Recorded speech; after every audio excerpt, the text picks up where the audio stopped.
बिस्मिल्लाहिर्रहमानिर्रहीम, अस्सलाम वालेकुम। लाइव डॉक्टर शाहिद मसूद के साथ मैं हूँ सुमेरा सलीम। नाज़रीन, कौमी असम्बली में आज पाकिस्तान तहरीक इंसाफ की जानिब से गिरफ्तारियों पर एहतजाज किया गया, जबकि स्पीकर कौमी असम्बली ने पार्लियामेंट के अहाते से होने वाली गिरफ्तारियों पर एक्शन लेने का ऐलान कर दिया है। कौमी असम्बली के इजलास के दौरान ख्वाजा आसिफ साहब और PTI के अली मोहम्मद खान साहब के दरमियान तल्ख जुमलों का तबादला भी हुआ, जिस पर ख्वाजा आसिफ साहब की जानिब से कहा गया कि कल के एक्शन जलसे में होने वाली तकारीर का रद्द अमल था। कौमी असम्बली इजलास में जजेस की तादाद में इजाफे का बिल भी पेश कर दिया गया है। इसके अलावा भी दीगर मौज़ूआत पर आज हम गुफ्तगू करेंगे। स्टूडियो में हमारे साथ मौजूद हैं डॉक्टर शाहिद मसूद। अस्सलाम वालेकुम डॉक्टर साहब।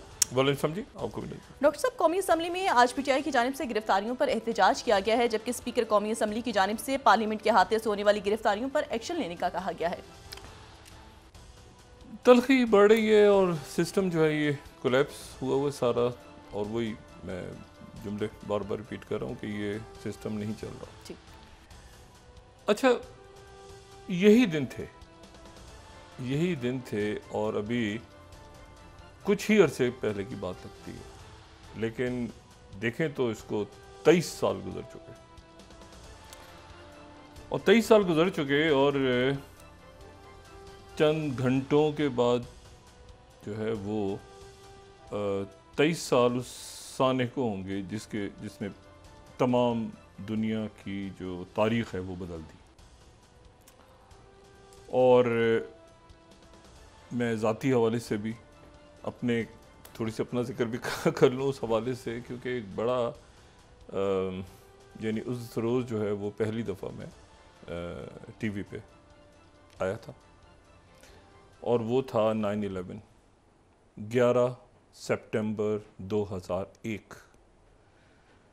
और उसको 23 साल हो गए जाएंगे कल। और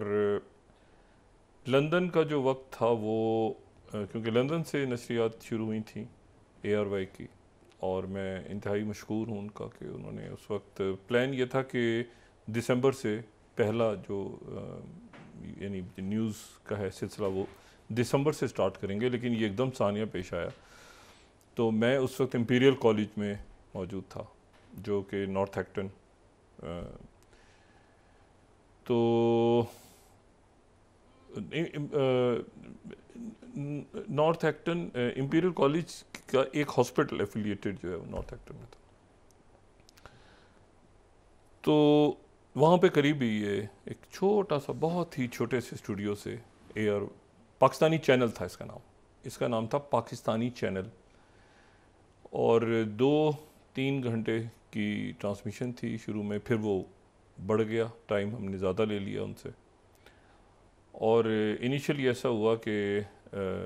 आमिर गौरी साहब मेरे इंतहाई करीबी दोस्त भाई, उनके साथ फिर व्यूज़ ऑन न्यूज़ का आगाज़ हुआ 9/11 से। वो इनिशियली ये था कि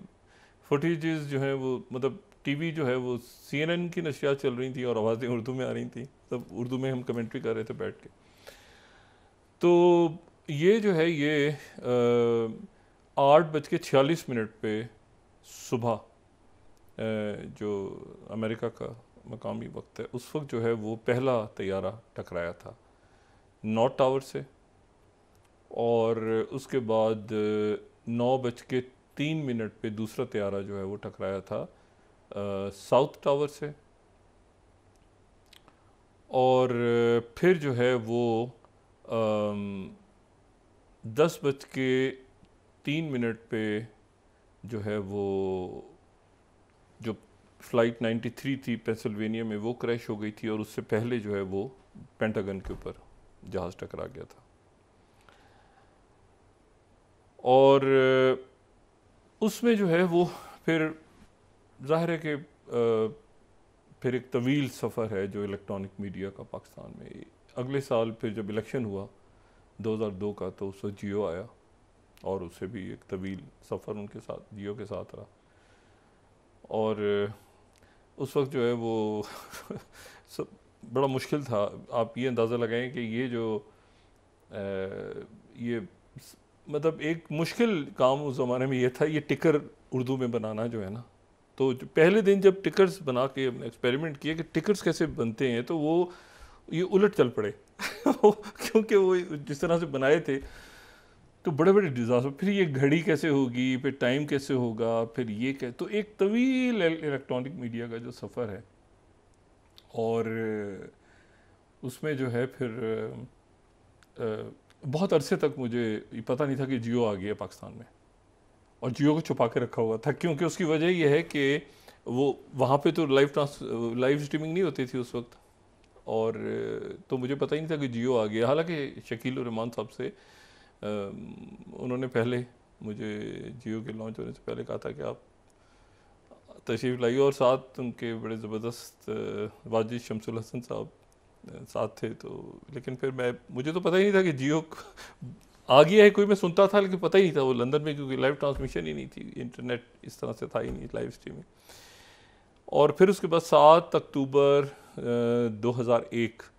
अफ़गानिस्तान, ऑपरेशन एंड्यूरिंग फ्रीडम, और फिर उसके बाद जो है वो ये गुजरात का जो कत्लेआम हुआ, उस वक्त वज़ीर आला थे गुजरात में, फिर ये पार्लियामेंट का एक वाक़या पेश आ गया इंडिया का। तो वो बड़े बहुत ही हैपनिंग्स का एक साल था, और बीच में कई जगह कई ऐसे मामलात आए जहाँ पर पैमरा वगैरह तो था नहीं, पैमरा तो बाद में बना, तो एक ख़ुद डिसीजन लेना होता था कि क्या करें, क्या किया जाए।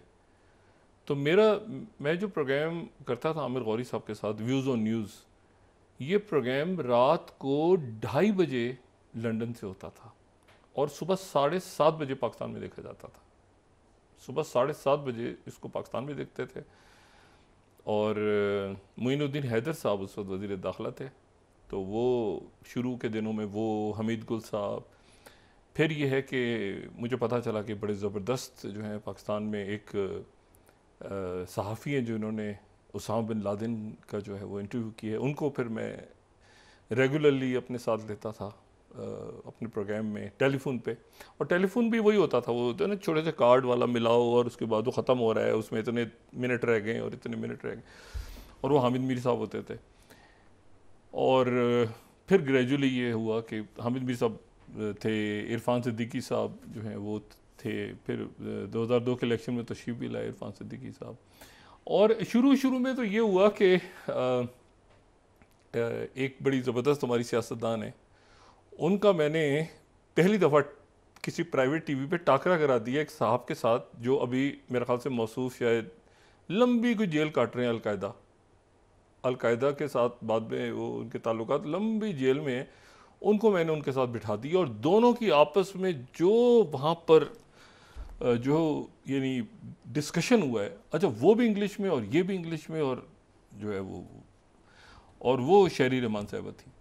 तो शहरी रहमान साहिबा उस वक्त हेरल्ड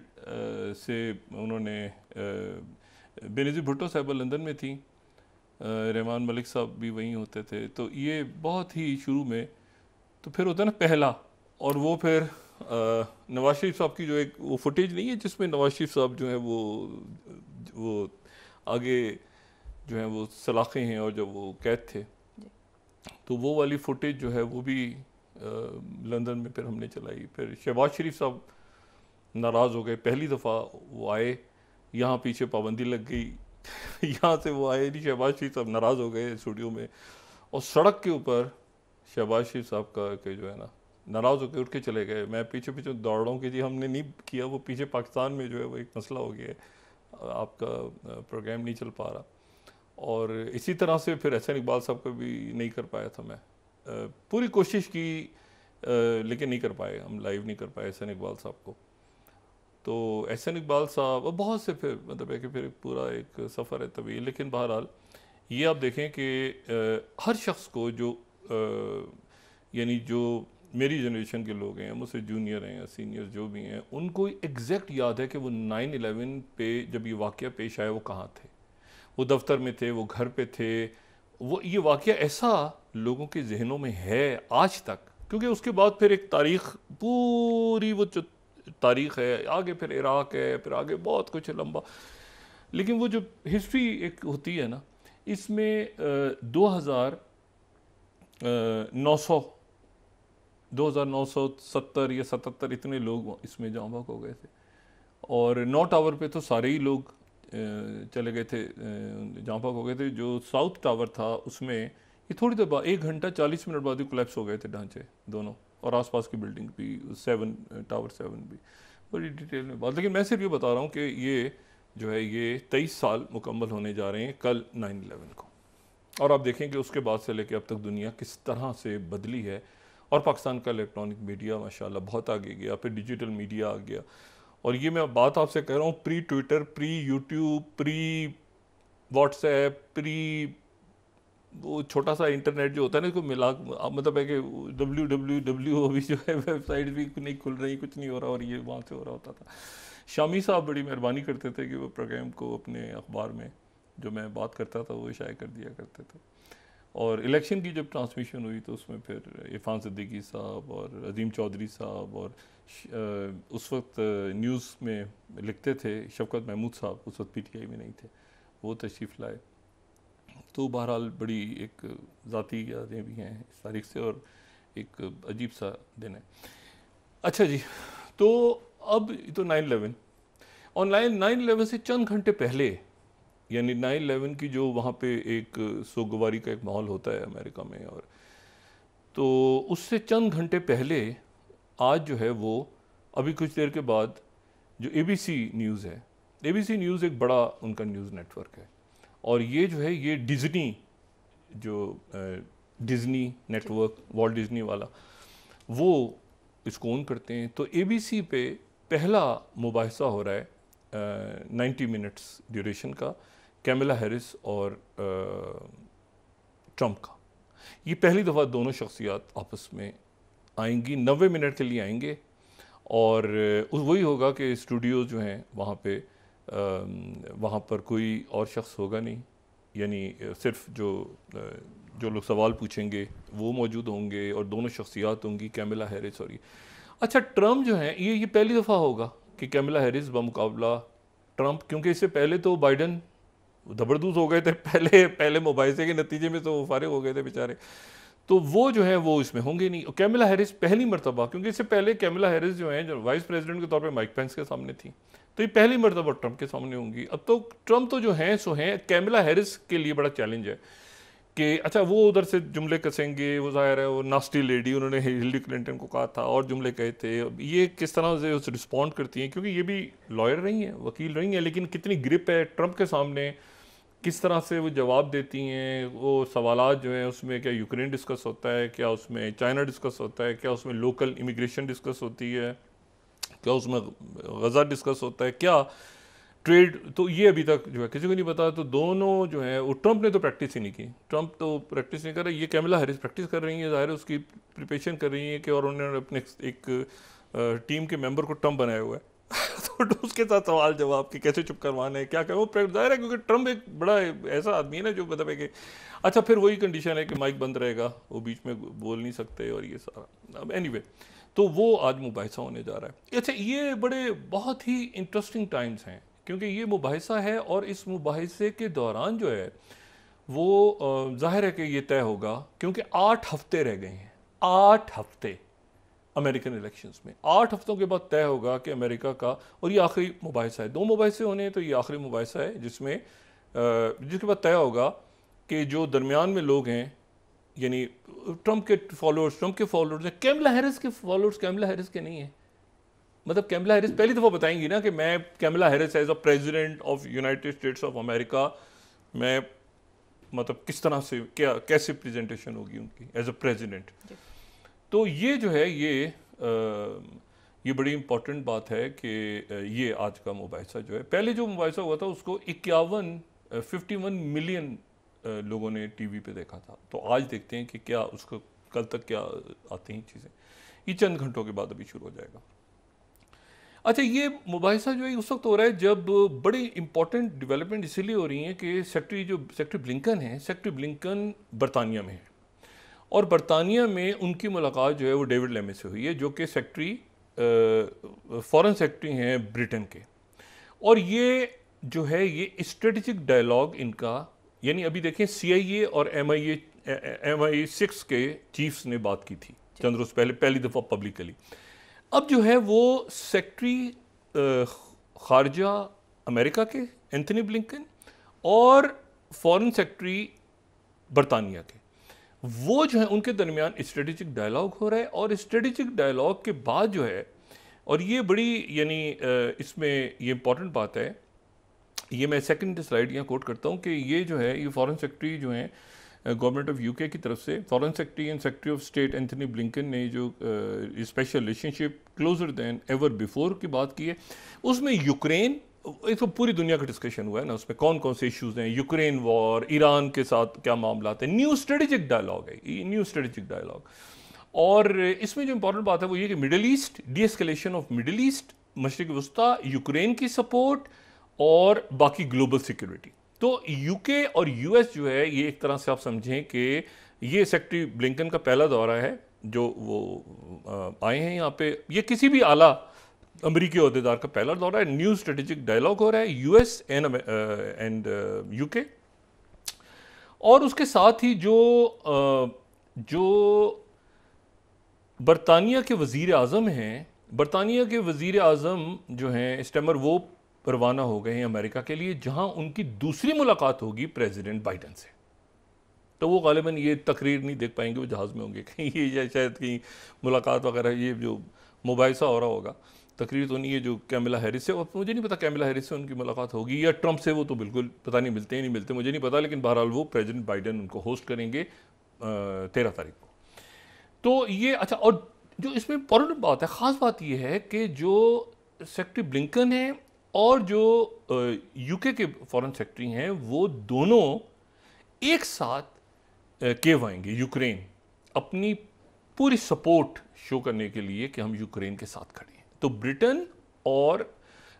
यूके और यूएस के फॉरेन सेक्रेटरीज दोनों साथ आएंगे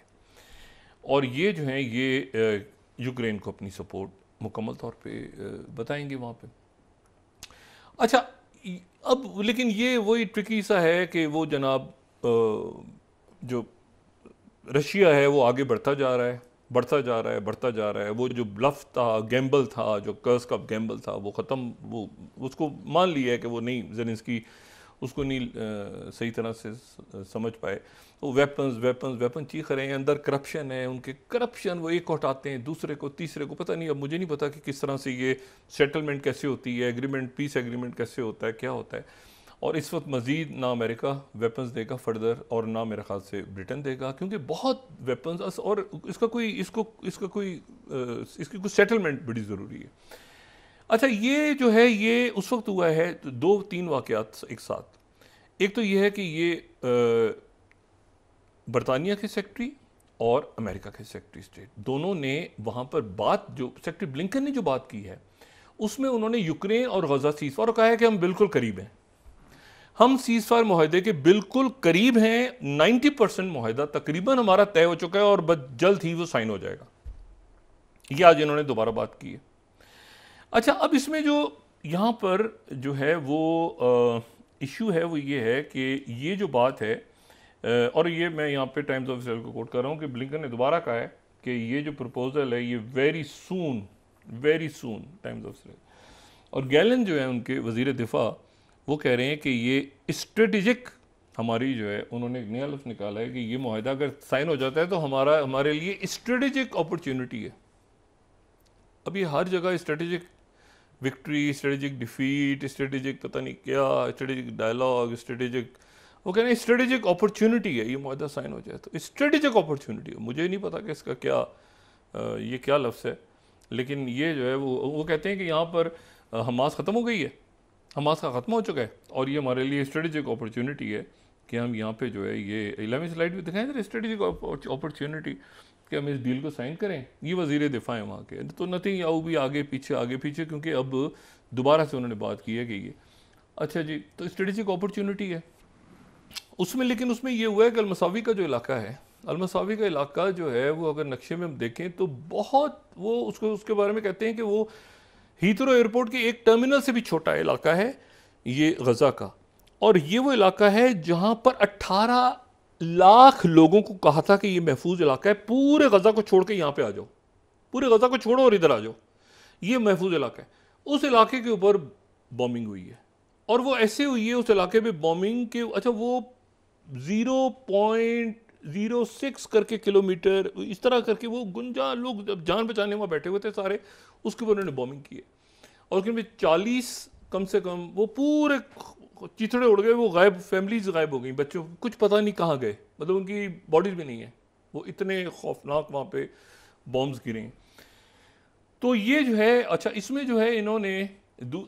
इसराइल ने वो जो 6 हमास की कस्टडी में जो इनके लोग अभी मारे गए थे जी। तो इसराइल की फौज ने आज इकरार किया है कि उसमें से 3 हमने हमारी गलती से मर गए थे, हमने बॉम्बिंग की थी, 3 मतलब 3 हमास ने की है, 3 हमसे मर गए। और एक खातून जो अमेरिकन नेशनल हैं जो कि वहाँ पे एड पहुँचाने के लिए आई हुई थी, वो टर्किश अमेरिकन ड्यूल नेशनल है, तो वो उनको भी इसराइल की फ़ौज ने माजरत की, उनको भी हमने मार दिया, फ़लस्तीनी समझ के मार दिया। हमने कहा फ़लस्तीनी है तो मार दिया हमने, मतलब ये तो अमेरिका, वो प्रेसिडेंट बाइडन ने भी और सेक्रेटरी ब्लिंकन ने भी बड़ा सख्त इस पर एहतजाज किया कि अमेरिकन सिटीज़न को आपने, मतलब ये क्या है। बल्कि यहाँ तक बात हुई है कि पूरी की पूरी जो फ़ौज है इसी की अरसर नौ तश्कील की ज़रूरत है इसराइल की फ़ौज की, यहाँ तक बयान आ गए,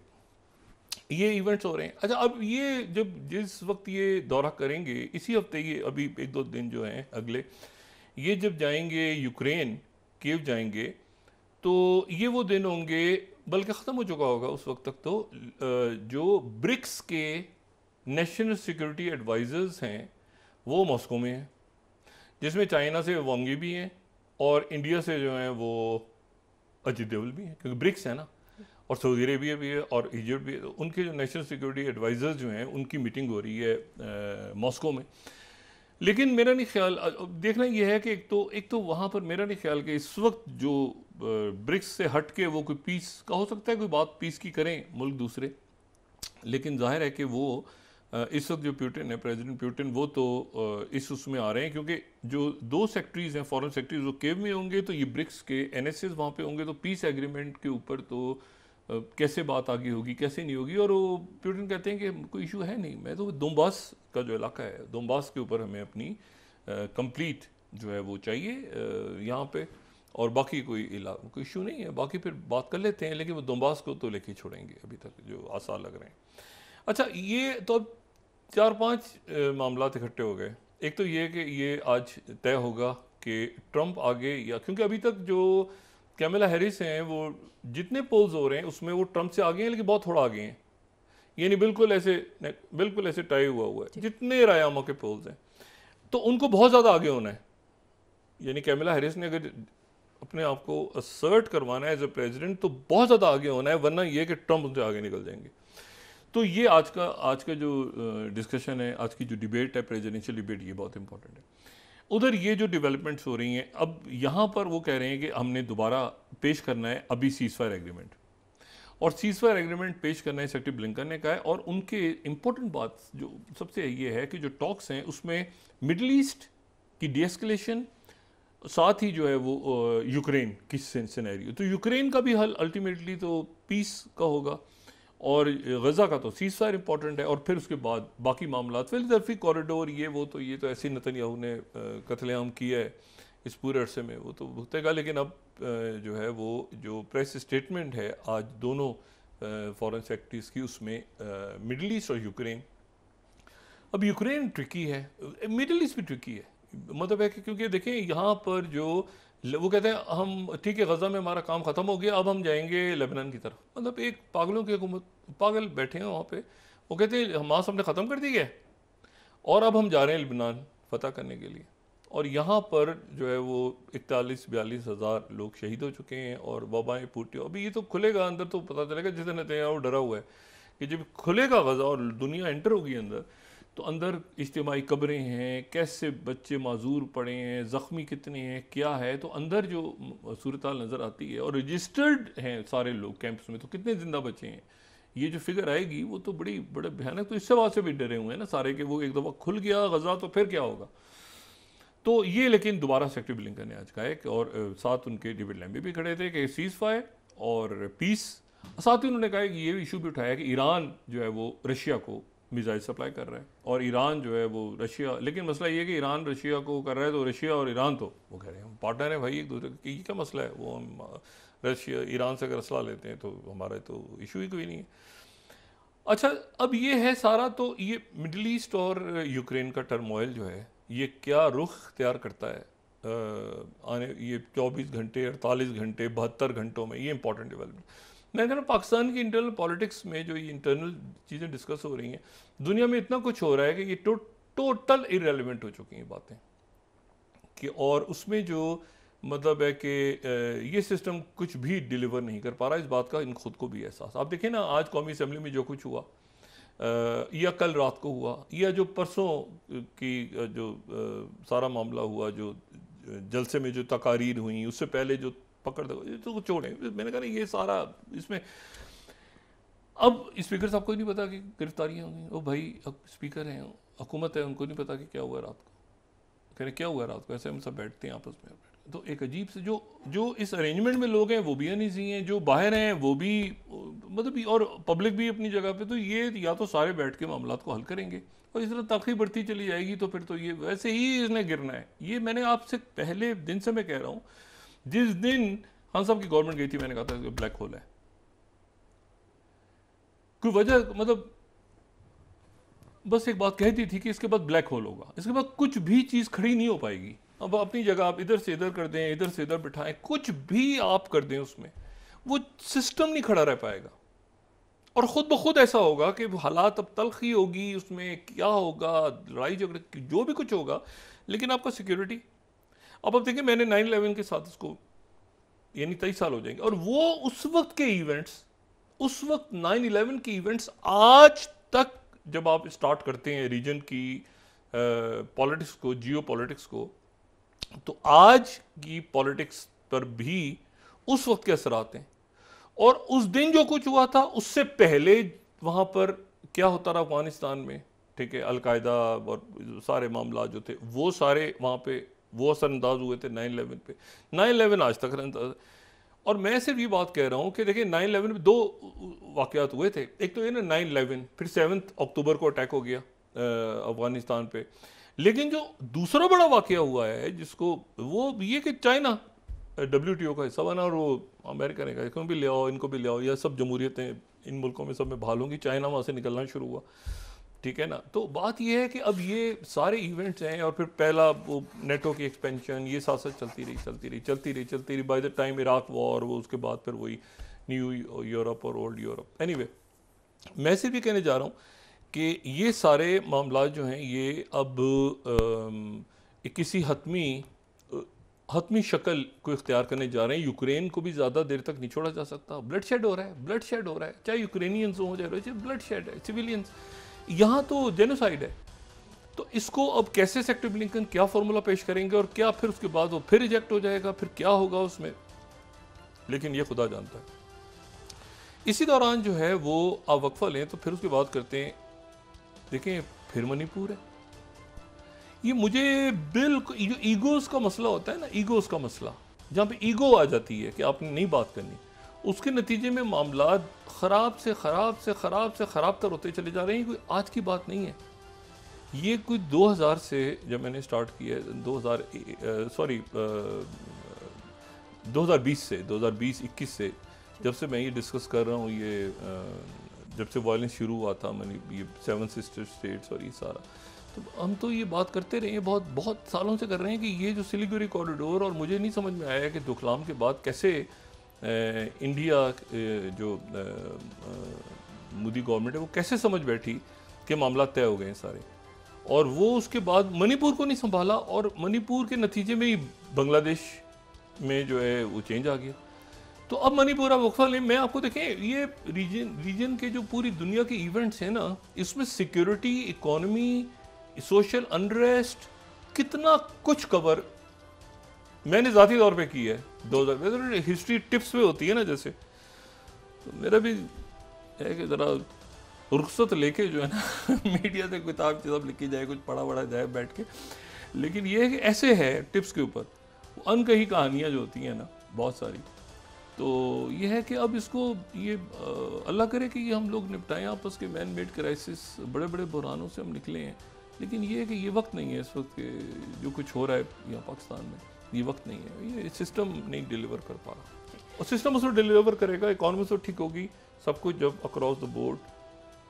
अकाउंटेबिलिटी होगी, रुथलेस, और उसमें से पॉलिटिक्स और क्राइम अलग होगा। नाज़रीन वापस आते हैं एक छोटे से ब्रेक के बाद।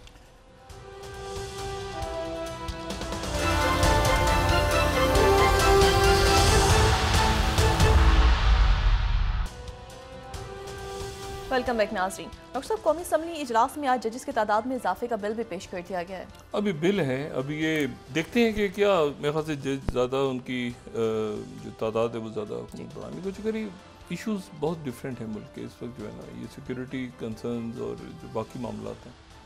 ये बहुत इंपॉर्टेंट हैं इस वक्त। मैं आपको एक पर्सनल अपनी बात बताऊं कि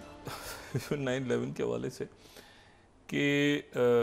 उस वक्त ही कैमरा तो नहीं था, तो हमें पता ही नहीं था कि क्या बात, क्योंकि रात के वक्त ये प्रोग्राम लाइव होता। अच्छा, फिर ये होता कि चूँकि जंग थी तो ये रिपीट नहीं हो सकता था प्रोग्राम, तो ये दिन में 3 दफ़ा होता था और हर दफ़ा ये प्रोग्राम फ्रेश होता था, कभी 2 दफ़ा कभी 3 दफ़ा फ्रेश होता था, यानी हर, क्योंकि वो आप जाहिर है कि आगे जब रिपीट करेंगे तो उससे पहले कोई वाक़यात पेश आ गए, कोई बॉम्बिंग हो गई, कुछ ये हो गया, तो वो अजीब सा, तो वो फ्रेश जो है ताज़ा एपिसोड होती थी उसकी। तो ये हुआ कि वो जो 2002 में जनवरी में एक बड़े ज़बरदस्त जर्नलिस्ट थे वॉल स्ट्रीट जर्नल के, डैनियल पर्ल, तो डैनियल पर्ल की जो है वो किडनैपिंग हो गई जनवरी के आखिरी दिनों में, और वो ये हुआ कि अब उस डैनियल पर्ल की खबर आ गई, ये रात को प्रोग्राम, रात जाहिर है कि रात 12 साढ़े 12 बजे मैं इसको देखता था कि कैसे सुबह की चीज़ पता चला, वो हमारे पास डिलीवर हो गई चीज़। अब मुझे ये समझ नहीं आ रही कि शो जो मैंने करना है उसमें ये बताऊँ या ना बताऊँ कि डैनियल पर्ल को मार दिया गया है। ये बात है फरवरी के मेरा ख्याल पहली या दूसरी तारीख की, डैनियल 2002। तो पहला मैंने खुद एक डिसीजन लिया कि नहीं, अच्छा पहले मैंने चेक किया कि ये खबर सुबह अखबारों में छप रही है, 2-4 जगह कॉल मार की मैंने, तो पता चला 1-2 अखबारों में, डॉन वगैरह में शायद छप रही है। मैंने कहा छप रही है तो फिर मैं भी इसको टीवी पे कह देता हूँ कि भाई ये हो गया मर्डर। तो डैनियल पर्ल का जो है वो मैंने प्रोग्राम कर दिया, मैंने कहा कि जी उसका तो कैसेट आ गया था हमारे पास, अनफॉर्चुनेट इंसिडेंट डैनियल पर्ल का। उमर शेख जो किडनैपिंग हुई थी 814 इंडियन एयरलाइंस की, तो उमर शेख उसमें जो रिलीज़ हुए थे, एक जो नेटफ्लिक्स की सीरीज़ भी बनी है, तो उमर शेख जो है वो बाद में ब्रिगेडियर इजाज़ शाह के सामने सरेंडर हुआ था, मुबारक अली गिलानी, वो लंबी स्टोरी में उसमें नहीं जाना चाह रहा, लेकिन मैं सिर्फ कह रहा हूँ कि वो जो कितनी तो वो प्रोग्राम बैन हो गया। अच्छा, वो हुआ इसलिए कि वो मुशर्रफ साहब पहुँचे हुए थे, मुशर्रफ साहब अमेरिका जा रहे थे उस वक्त शायद, वहाँ वो लैंड हुए साथ ही खबर, उन्होंने कहा जी वो तो डॉक्टर शायद जो बकबक करता है बैठकर उसने खबर दे दी है कि डैनियल पर्ल को मारा, बंद कर डॉक्टर शायद। अच्छा, वो अमेरिकन पूछ रहे हैं कि हो गया, वाकई हो गया, ये हो गया, एक खप पड़ गई, वहाँ प्रोग्राम बंद हो गया। अब वो मुशर्रफ साहब ज़ाहिर है उससे कहते थे कि बंद कर दो, मगर वो कितने दिन के लिए बंद करो ये कह के भूल जाते थे। अब जना प्रोग्राम बंद पड़ा है, तो मैं वहाँ पे अजीब एक मसला हो गया, प्रोग्राम नहीं चल रहा, कैसे होगा, क्या होगा, ये वो सारा। तो उस वक्त जनरल महमूद ISI में नहीं थे, जनरल एहसान ISI में आ चुके थे, तो उनसे बात हुई, इलेक्शन अभी हुआ नहीं था, तो उनसे बात मालकान की हुई, उनके किसी मेरे ख्याल से और किसी उनसे हुई होगी खुद, या उनकी किसी, मेरी नहीं बात हुई, मैं तो प्रॉब्लम में आया हुआ था, मतलब बस रुका हुआ था, प्रोग्राम में रुका हुआ था, और इतने इवेंट्स हो रहे थे उस वक्त। तो बहरहाल वो शो स्टार्ट हो, वो पहला बैन था, और उसके बाद से लेके मेरे ख्याल से अब तक 48 बैन लगे हैं, पर 48 या 50 बैन लग गए। तो ये है कि वो पैमरा के उसमें ना कि मतलब है कि प्रोक्लेम्ड ऑफेंडर ये लिखा हुआ पैमरा की फाइल्स में। एनीवे, तो वो दिन ऐसे होते थे कि वो उस पर खबरें ऐसी थी कि क्या देना है, क्या बात करनी है, क्या नहीं करनी, इवेंट्स पूरी दुनिया में हो रहे हैं। अफसोसनाक जैसे बात होते हैं ना, जैसे 2002 में एंटी वॉर रैलीज़ हो रही हैं, तो मैं कवर करने पहुंचा तो देखा वो बहुत से पाकिस्तानी जो है ना वहाँ पे एक जगह जा रहे हैं, एक बंदे जना पीछे 7 पास जाके देखा तो खान साहब, पहली जो मेरी मुलाकात हुई 2000 ये इराक से पहले, इराक के इन्वेजन से पहले 2002 में होगी यकीनन, तो एंटी वॉर रैलीज हो रही थी। तो बड़ा फिर अनफॉर्चुनेटली वो जमाइमा की स्टोरी ब्रेक की, तो बहुत सा वो जो है ना वो ऐसे लगता है। लेकिन मैं सिर्फ जो बात दोबारा दोहरा रहा हूँ ना कि वो पाकिस्तान का सबसे बड़ा कंसर्न इस वक्त सिक्योरिटी का है। ये जो बलूचिस्तान में वाक़यात हो रहे हैं, ये जो मैं इसलिए कह रहा हूँ कि वो दौर पूरा देखा है, तो आपको एक फीलर होता है कि यार यहाँ पे गड़बड़ सिक्योरिटी की है, बहुत ज़्यादा रीजन का कियोस है पूरा। आप मैं जो देखें उधर की जो मैं बात 2-3 साल से कह रहा हूँ, मणिपुर में आज जो है वो हंगामे इस नौयत पे पहुँचे कि उन्होंने इंटरनेट को गैर मुय्यना मुद्दत तक बंद कर दिया, कर्फ्यू लगा दिया पूरे मणिपुर में, और कर्फ्यू लगा दिए वहाँ पे। और जो है वो ये जो 24 स्लाइड हम दिखाएं अगर, तो ये एसोसिएटेड प्रेस कह रहे हैं Indian state imposes curfews and shuts internet after fresh wave of ethnic violence clashes. अच्छा, अब इसमें जो है ये वहाँ पर जो है वो कर्फ्यू भी लग गया है, इंटरनेट बंद हो गया है, सारा इंटरनेट से मतलब इंटरनेट ही, यानी उसमें व्हाट्सएप भी गया, उसमें जो है वो ये ट्विटर विटर तो छोड़ दें, उसमें इंटरनेट ही, यानी सब ही गया, इंटरनेट ही बंद। अब इंडियन एक्सप्रेस के वहाँ पर कर्फ्यू इम्पोज हो गया, इंटरनेट बंद कर दिए 5 दिन के लिए, लेकिन कुछ इलाकों में 5 दिन के लिए किए, कुछ में जो है वो गैर मुय्यना मुद्दत कर दिए। अगर 21 स्लाइड हम देखें उनकी, देखें ये होता ही है कि वो बिरम सिंह, मैं उनकी इंटरनल पॉलिटिक्स में बिल्कुल नहीं जा, मैं सिर्फ ये कह रहा हूँ कि जब ईगो का इशू होता है ना, अगर डायलॉग नहीं करना और उसके नतीजे वो मिथीज कुकीज जनाब वो,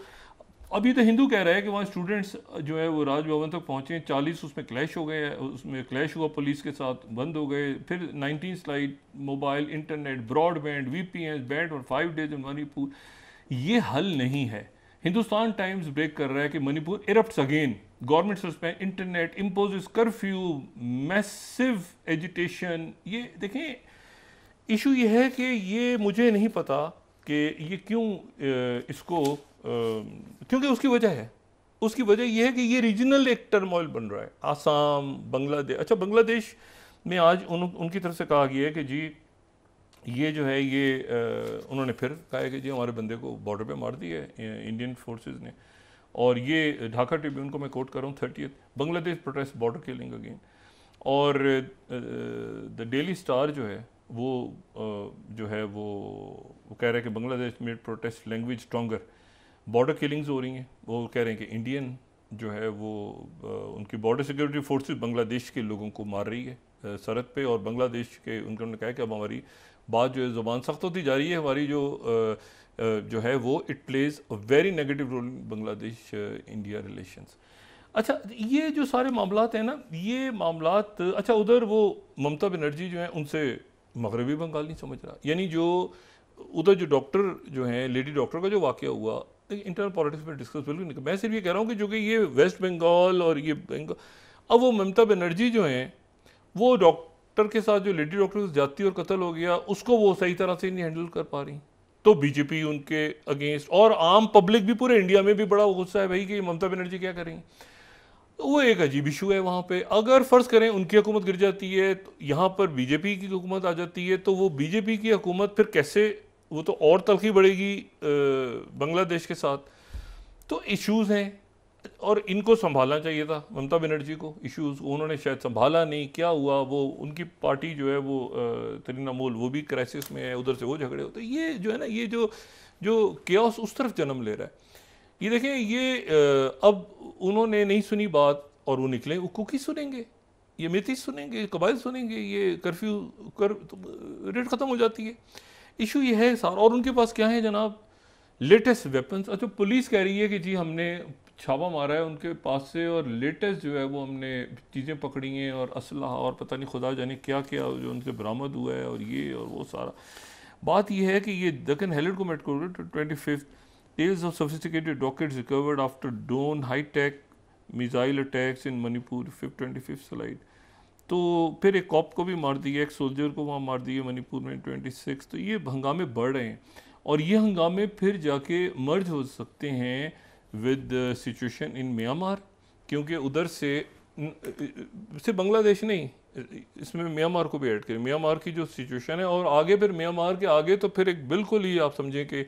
ऐसे है ना सूरत है। ख़ुद म्यांमार के अंदर भी राकीन स्टेट के इश्यूज और वहाँ पे जो सेंट्रल गवर्नमेंट जो है उसकी एक फड्डा चल रहा है बाकी इलाकों के ऊपर, पहले भी बात की थी, मुख्तलिफ ग्रुप्स का कब्जा है म्यांमार में, तो वो वहाँ पर एक सिनेरियो है, डिस्टेबलाइज है वो टोटल, ये इधर ये पूरा खित्ता डिस्टेबलाइज हो गया, इसके ऊपर वो यूनिफाइड कमांड, मतलब मैं वो भाई डायलॉग करके इसको मसले को, मुझे नहीं पता कि क्या वजह है उसकी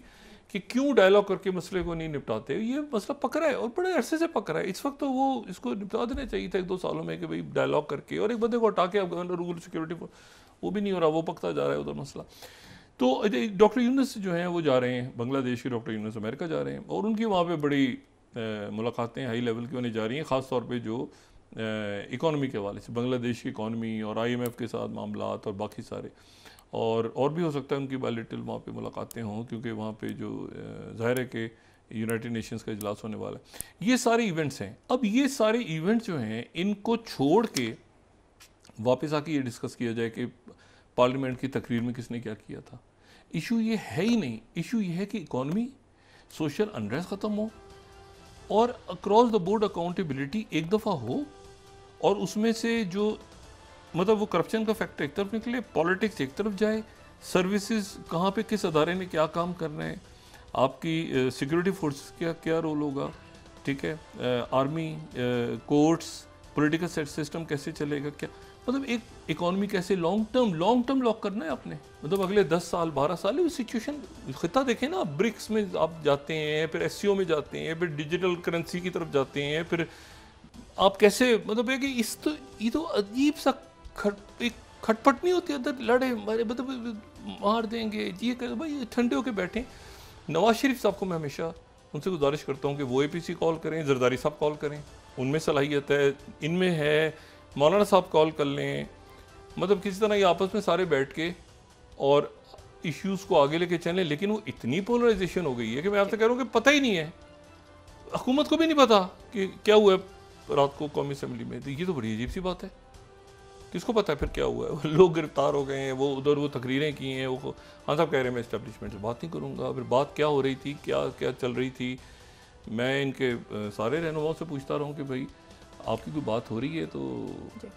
हमें तो नहीं पता कि क्या बात हो रही थी क्या नहीं हो रही थी। बहरहाल पोलराइजेशन बहुत है, इसको किसी तरह से, और इसमें ये जो वही 3-4 बातें जो मैं बार बार रोज़ रिपीट करता हूँ। और अब देखें कि रीजन के इवेंट्स कितने हो रहे हैं और 23 साल गुजर गए हैं, और मैं कहता हूँ कि अल्लाह का शुक्र है, क्योंकि उस वक्त जो हालात पाकिस्तान के लिए डेवलप हुए थे वो बहुत ज़्यादा, और जो भी लोग ज़ाहिर है बहुत बड़ी तादाद में ऐसे लोग हैं जिनको याद है वो दिन और जिन्होंने देखा हुआ है, उसके बाद बहुत ज़्यादा हालात ख़राब हो गए थे पाकिस्तान। और हज़ारों तो NGOs खुल गई थी, हज़ारों, सैकड़ों में नहीं, हज़ारों NGOs खुल गई थी। जी डॉक्टर साहब बहुत शुक्रिया। वो भी कहानी है NGOs में क्या हुआ था बाद में, जो 14 निसार के दौर तक आके ख़त्म होती गई जी। बहुत शुक्रिया डॉक्टर साहब। नाज़रीन, इसके साथ ही आज का प्रोग्राम अपने इख्तिताम को पहुंचा। मुझे सुमेरा सलीम को इजाज़त दीजिए, अल्लाह ने के बाद। जी डॉक्टर साहब। बहरहाल जी, इन 23 सालों में जो है वो गलतियाँ तो बहुत हुई होंगी और यकीनन हुई हैं बहुत ज़्यादा, लेकिन ये है कि अपनी तरफ से जो भी कुछ किया इतने सालों में वो मुल्क के लिए एक ये समझ के किया कि ठीक हो रहा है, ठीक बात की जा रही है मुल्क के लिए 9/11 के बाद। और एक बहरहाल एक मुतबादिल बयानिया जो है, जो कि उस वक्त की दुनिया को पसंद नहीं था, उसको लेके जैसे तैसे मैं चलता रहा और 23 साल गुजार गया। तो अपना दोस्तों, रिश्तेदारों, गिरदोनवाह के लोगों का सब ख्याल रखिए। अल्लाह हाफ़िज़।